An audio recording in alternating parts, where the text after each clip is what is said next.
Attention, please. And now, it's Cutter's Rockcast. Hey, how's it going? I'm all right. All right. Thank you for taking some time, Jack. Appreciate it. Dude, thank you for having me. You got it. So I want to introduce this really quick like this, right? Dead Poet Society, about, let's see, it's 2023 now. So 4 or 5 years ago, my former co-host goes, "Oh, you have to listen to this band, Dead Poet Society. They're amazing." She's obsessed. Then you guys are opening up for Bad Flower. We love Bad Flower, obviously. So we go to that show. We go to that tour, doing some backstage stuff with Josh and the guys in Bad Flower. Get out on the floor early, watch Dead Poet Society, and completely sold. And now I lost you. See? Shit. I'm trying to prop you off on how I found the band, and then he hangs up. Man. Son of a bitch. Oh, I'm sorry. My roommate just pulled the car up and it connected to the Bluetooth. Oh, really? Yeah. I was like, fuck, what? That happens. All right, go ahead. Sorry. Let me start this over. Okay. Dead Poet Society. In 2019, my then co-host Katie introduced me to the band. Says, "I love this band. You have to watch these guys. You have to check this out." I'm like, okay, cool. This is a different sound. Interesting. I was curious. Opening up for Bad Flower. So we went to the tour, did a bunch of backstage stuff for Bad Flower, made sure we were on the floor in time, dead center, to watch Dead Poet Society. And dude, I was blown away. I've been a fan since. Dude, my man, thank you so much. Absolutely. It was just at that point in time, music discovery, there was so much of it, but it was listening to you guys and watching you guys live. It was like such a fresh sound in my ears at that time. That I really enjoyed it. Thank you, man. So thank you. And that takes a lot of mental effort to show up for the opening band, because you're like, "Ooh, this could be rough." You never know, but that's part of the fun. You never know. It's part of the fun. That is.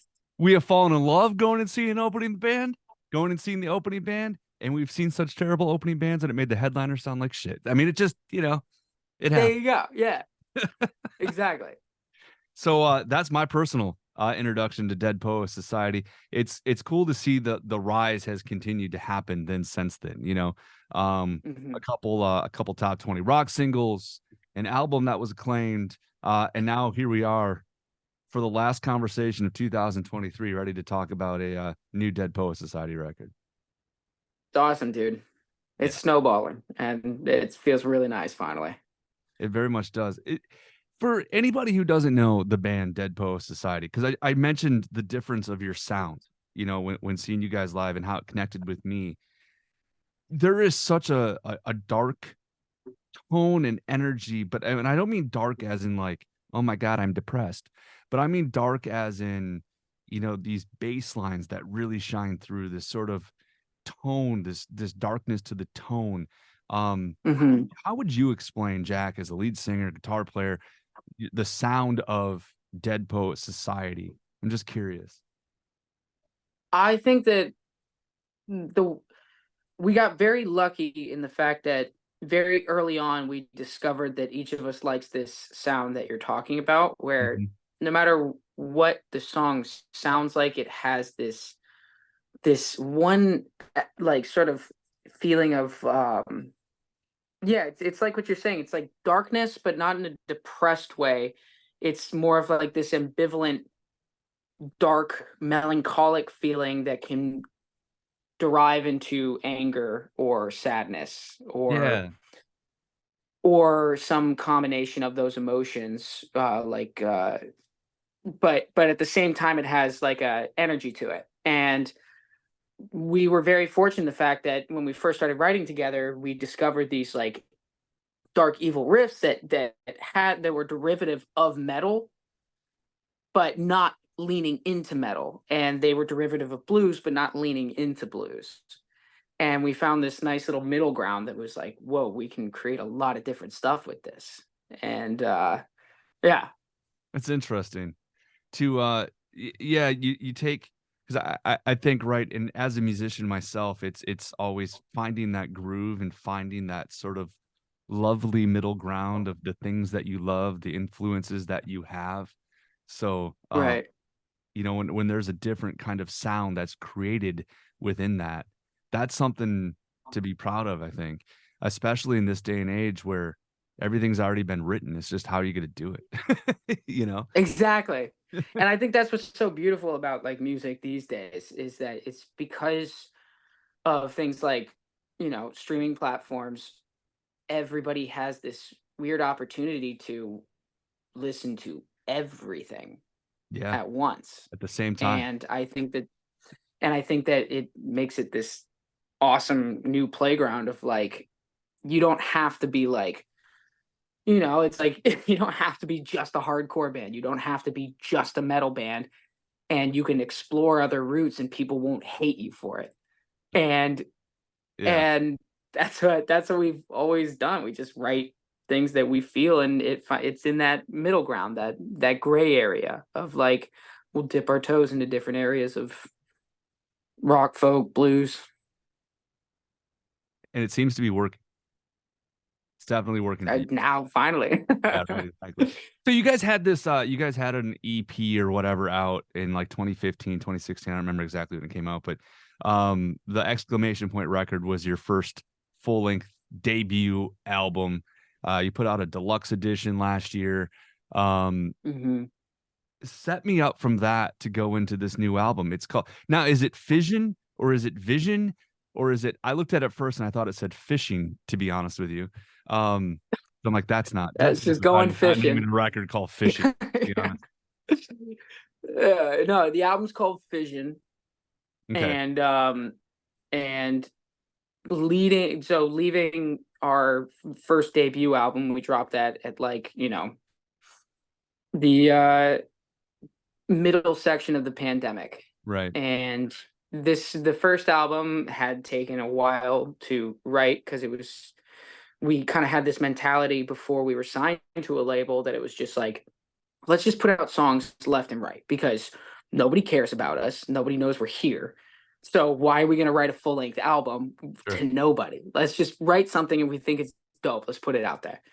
Yeah. And then we started to gain like a little bit of a fan base, and we started thinking about the, idea of the album more. And the guitarist, Jack, who's also Jack, Right. he There's was like, Jack and maybe we Jack. should do an album.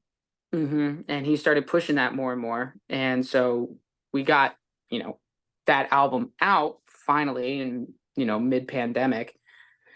And then I went through a very, very difficult period between a relationship and then my mom getting cancer and I'm sorry. going out of that relationship and then not being able to get, not having the money because our entire industry shut down to get a new place. So I was like bouncing around and sleeping on floors and sleeping in our rehearsal space and just going through all this stuff at the same time. And it really lent itself to what this album is kind of about. And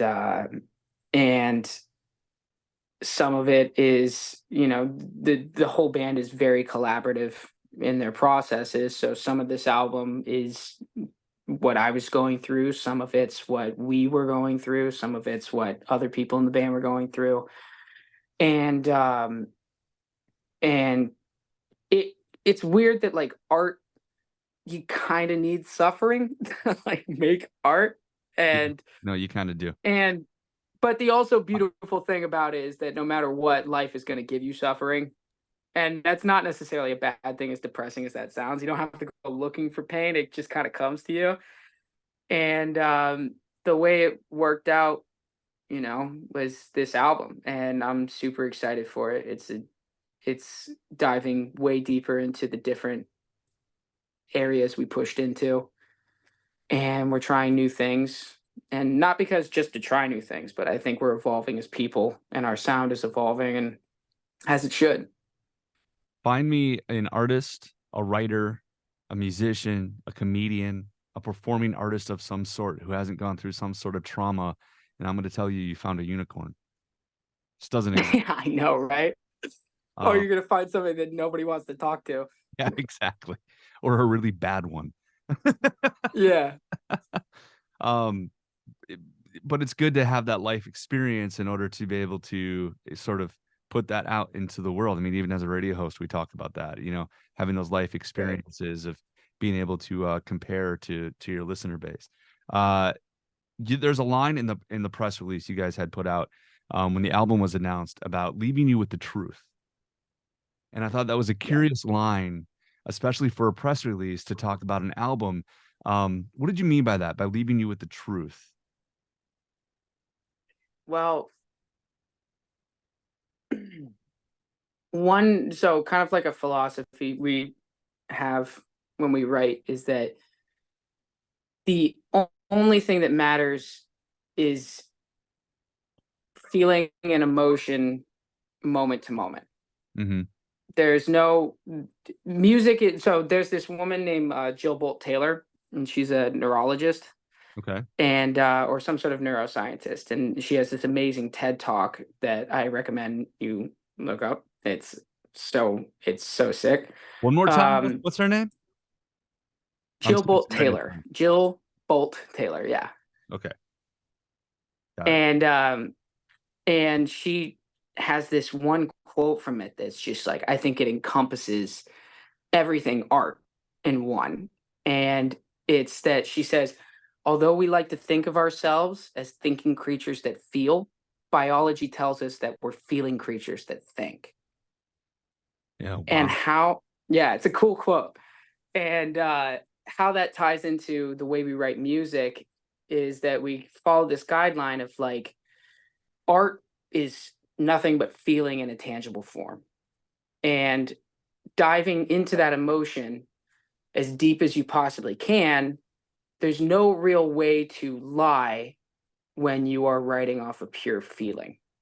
And finding that direct connection between the way you think and feel in your head and the things you're going through to the person on the other end who's listening to it is like, that's the truest sign of like a great song. And I think the best songwriters do that. And so that's what we are trying to get better at. And I think we've taken a good step in that direction. And a big part of that is just being as true as humanly possible. You know, sing about the things that embarrass you. Sing about the things that you're afraid to show people. And yeah. That's deep. Yeah. Now you got me thinking today. I thought we were gonna have a rock and roll conversation. No, but that's interesting. Dude, that's philosophy. interesting to take. I love philosophies. That's interesting to take that and apply it, you know, to your own craft. Yeah, dude.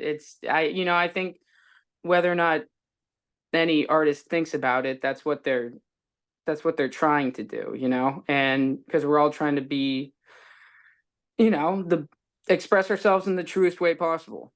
Right. And the whole reason any artist gets into making art is they just want to express themselves. And the only way to really do that is to be as true as possible. Yeah. Get out the pain. Yeah. It's therapeutic. It's therapeutic to do that as a writer or whatever. I mean, it's therapeutic to get that, to relive it, to do it, to get it out of your system, you know? Yeah. Yeah, I think so. And then the good ones, it's the gift that keeps on giving. Yeah. There's a few songs out now from this album, Fission, again, which will be out on January 26th. It's getting way ahead of myself. Album will be out on January 26th. I want to talk real quick about a song called I Hope You Hate Me.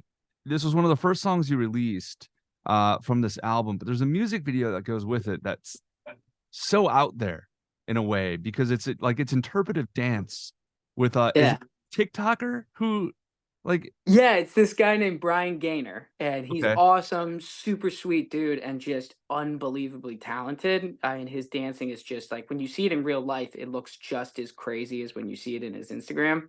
Sure. And his handle is This Robot Cannot Human. And he's like a great name, actually. Yeah. And we didn't know this at first when Jack discovered his Instagram channel. He was on America's Got Talent. We actually didn't know that, but until we actually were considering seriously hiring the guy. And it we had this feeling that when we made this video, it would just fit so well with the song because the song is just so driving, Yeah, and it he really is. dances to like a lot of rock stuff, which is also unique because you don't usually see that. Right. And we thought, like, let's just have him dance and do band shots. Like, let's just make the video as simple as possible and just try to keep the frame as still and like slow zooms and just like really focus on that, like emotion, feeling before thinking. Mhm. And he came in and just like, we had no direction. We were just, okay, show us what you got and we'll just film you. And he absolutely killed it. And so did our director, a kid out of Milwaukee. His name's Edward Curran. Oh, Great director. now you're talking about my area. Okay. Yeah, yeah. And yeah, it's just that music video is like, that's one of my favorite that we've ever put out. It's just like he nailed it. It's not. Brian did. It's nutty. It's hard to turn away from. That's the weird part about it. Because I went to watch it early, just shortly before we were having this conversation. I went to watch it again, and it's hard to not look at it. Yeah. I can't tell you how many times I go to watch a music video while I'm prepping an interview or just to see it. And I post music videos every week with my Cutting Edge Countdown at cuttingedgecountdown.com, cheap plug. That I get a 30 seconds in, and it's like, oh, I should check my email, or oh, I should do this, or it's that whole goldfish mentality. I got to do something else. Right. That one drew me in. It's hard to turn away from. It really is. Oh, I appreciate that, man. Thank you very much. Yeah, Brian did an awesome job, and I'm super proud of that video. You should be. The song's good too. That helps. Yeah, yeah, yeah. The song's okay. No, man, you can say it's okay. I'm gonna say it's good. Okay, appreciate it, man. The current single is Running in Circles. That one I think it just went like top 30 or something like that. So that's probably what it'll be as we end the year of charts. So it'll be set and ready to continue to kick ass into the new year. Tell me about this song, Running in Circles. Running in Circles was it kind of came out of nowhere. It's one of those ones we have songs that like sometimes it'll be like one person that comes up with most of the song. Mm-hmm. And other times it'll be like, for some reason, the four of us sitting in a room together, it just goes and goes and goes and goes. And we're like, whoa, you get in these like flow states and you're like, that's sick. How did that happen? And that was one of those songs where we were just kind of sitting at Jack's computer being like, I had this, I need to like, and under that chord progression, I showed that to him. He was like, yeah, that's kind of sick. Like, well, let's just work with that. And then everybody came over and it just kind of spilled out. And I think that, I think the song is meaning wise is pretty self-explanatory in that regard. It's, struggling with low self-esteem, but yeah, I think, sort of that, like what the title suggests, you can't get out of this kind of mindset that you're in. Yeah. That's that random self-hatred that you feel when you're at like some sort of gathering of people. You say something, you're just like, I hate myself, dude. I can't believe I said that. Why did I wear that shirt? Why did I say that? Yeah. Blessed is the person who never felt that. God, dude. Yeah, I know. To be that, man. Right. What are you guys up to for the holidays? Just hanging out at home? Yeah. I'm heading to Texas to visit a friend, and then I'm going back to Virginia. I'm gonna go see my family, my nephew and niece. So I'm pretty stoked for that. There you go. What's a Jack Underkofler Christmas like? Oh. Hey, I don't normally get to ask holiday questions since we're minutes away from Christmas. I figure, what the hell? Yeah, I like that. It revolves around me doing a lot of absolutely nothing. That's all right though.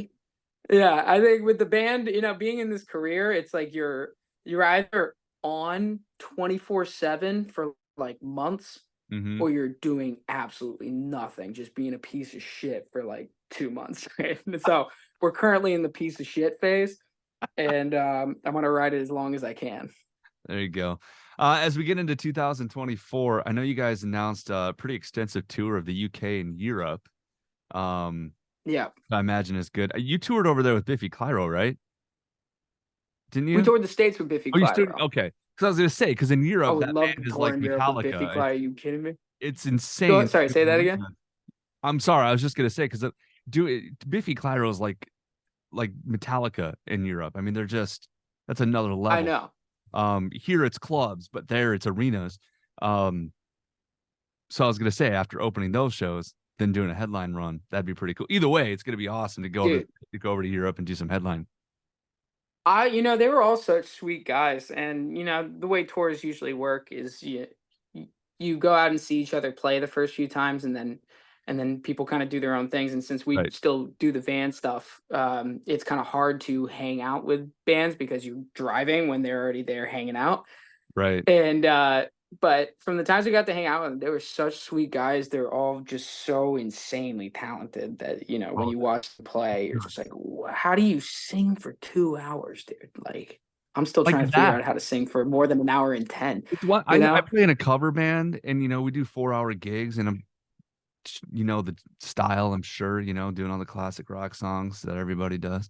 But even that, if that's once a week, these guys, that Right. voice and that level for 2 hours a night, that's what blows my mind sometimes when it comes to some of these bands. Biffy is definitely in that realm. It was pretty cool watching him do his he did these full vocal routines every day. Hardly talked at all. And I was watching that being like, ooh, I'm gonna have to do Dedication. that eventually. Yeah, that's dedication. And then he would just go up. I mean, their show, they were playing close, but they still gave everybody like a 2 hour show. And it was just Yeah. and it was just good front to back. And he's singing pretty wow the whole time. So it's just pretty amazing to watch that level of talent, in such a Absolutely. small scene where he plays arenas over there. And if they ever want to take us on tour over there, I won't fight it. Throw this out. Make sure this shows up in their feed somehow. I'll send it directly to their email. Perfect. I like that better. What about after that? I mean, as far as states and touring, we got an album coming out, so I imagine it's the whole year is going to be nothing but. Yeah, it's gonna be a lot of touring. We got the Europe tour coming up. Have something in the works for the US Okay. that'll be next year as well. So that'll be a Nothing we full can one as say well. yet. Nothing I can say yet, but probably within the next week or two, we'll probably go live with it. Okay, we'll be on the lookout for it on Dead Poet Society. First of all, before I let you go, because I have a Dead Poet Society shirt that just says Dead Poet Society on the back of it, and every time I wear that, somebody talks to me about the movie. Did you Welcome did to the curse of being in this band, dude. well did you name the band after the movie, or is it something else? I It know was actually I never named. ask band name questions because they're stupid, um Yeah. but I'm generally curious on that one, mainly because I've been accosted with Dead Poet Society movie quotes ever since I started wearing that shirt. Right, dude. Yeah. And that's so the band was actually named Dead Poet Society a year before Will, the drummer, or I was ever in the band. It was named by Jack's ex-girlfriend who was in the band at the time. But that's awkward. Yeah, I know. And I've told this story a bunch, but I'll give you a summary of it. One of my best friends was drumming for the band at the time, and they were kind of like a meme at Berkeley. Like there were a couple bands that were Berkeley had like a meme page on Facebook, and they were one of the bands that was kind of made fun of in that page. And I was genuinely concerned for my friend who was drumming for them. I was like, dude, I love you, man. I know we're all friends, but you got to get out of that band, dude. You got to get out of it. Like they're so bad. You can't be a part of that band. And he was like, okay, okay. And he left the band. And then 6 months later, I ended up joining the band. You made your friend leave the band, and then half a Yeah. year later, you're in that same band, Yeah, I know. It's such and a he's dick gone. move. Yeah, no, I mean, Landon is off doing his own thing. He's doing Sure. very well in trailer work and stuff like that, and Oh, like okay. he's he's living his best life up in Canada. But yeah, I told him to leave the band, and then they asked me to sing on a couple of their songs like 4 or 5 months later, Mm-hmm. and I was like, yeah, sure, I'll do it. Just trying to be a friend, and and then they were like, you want to join the band? And I was like, no, not really. And but I didn't say it that directly. I just kind of kept avoiding them. And then our original bassist Nick showed up on my doorstep one time and was like, yo, what are you doing? I was like, nothing. And I thought he was gonna ask me to chill. And then he was like, let's write. And I was like, oh geez. And then we ended up writing a song together, and I was like, there's something kind of sick about this. And then I started going to band rehearsals with them, and Will had joined the band the exact same time as me. And there was something about it that I was like, whoa, this is kind of sick. Well, it works out in the end, but that's crazy. Right. That's Yeah. Well, Jack, I appreciate you this, man. I appreciate you taking the time to chat. And Thank you for having me. be my last episode of Cutters Rockcast for 2023. I couldn't think of anybody better. Oh, dude, appreciate that, man. Of course. Well, I was between you and Mick Mars. I went with Dead Poet Society. Yeah. Hell yeah, dude. Why not? We'll put that off till next year. Anyway, I guess a foreshadowing for next year as we kick off the new year. Mick Mars will be on the show at some point. Thank you, man. Great And way to start off the year too. that's what I'm saying. Vision or fission. That's going to be Mhm. the part about this album title is saying at least there's a word this time and not just exclamation point. Yeah, dude. Oh, I bet. Yeah. Our whole PR team or marketing team really loved that decision on our Oh, I part. bet. Poor Amy. Yeah. Anyway, it'll be out on January 26th. Obviously, there's quite a few songs out now. So if you need a little Mhm. taste before it comes out at the end of January, you can get it. Ironically, that's also my fiance's birthday. So I think Oh, cool. good things will be coming for that record because of that. Good vibes. Fingers crossed, dude. Songs sound great, man. I appreciate this. Thank you so much. Thank you so much, dude. Cutters Rockcast. Don't forget to tune in. Exactly.